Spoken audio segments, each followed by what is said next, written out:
Kapulisan sa Mandawi monitor sa operasyon sa mga sabungan sa Maong Dakbayan. Taliwa kini sa pagsuspenso sa City Hall sa mga special permit alang sa pagpahigayon og mga derby. Si Nico Serino sa report.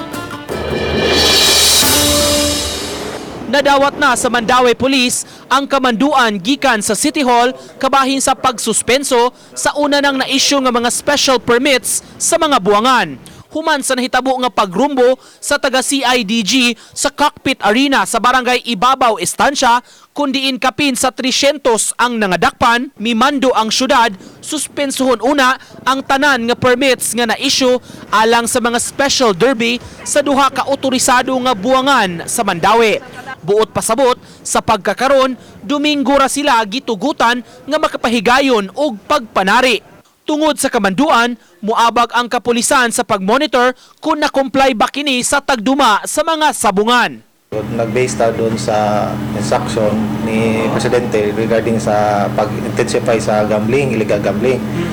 And then, pagkakaroon, naghatag na og notice si Mayor na suspended tanan sa mga sa cockfighting. Gipasalig sab ni Abelia, gawa sa nag-operate nga sabungan, hugot sab ang monitoring nila kung may mga tari ba sa kabarangayan nga gidili gayod. Nanakop nga punta. Sa prior tong netabo sa CIDG natin nadakpan duha ka muraga tari-tari. Tago-tago. Based sa mga reports na moabot na naay magtari-tari mo na maksyonan na mo. O naman sa suok na kay na barangay o di kay maka-report dayon. Gibalikan namo karong adlaw ang Prosecutor's Office sa Mandawi Hall of Justice.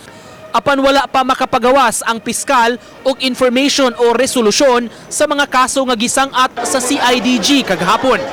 Kalapasan sa Presidential Decree 449 kabahin sa cockfighting ang gipasakang reklamo batok sa 324 ka mga tawo tanan. Uban ni Rod Prado, Nico Sereno, Balitang Bisdak.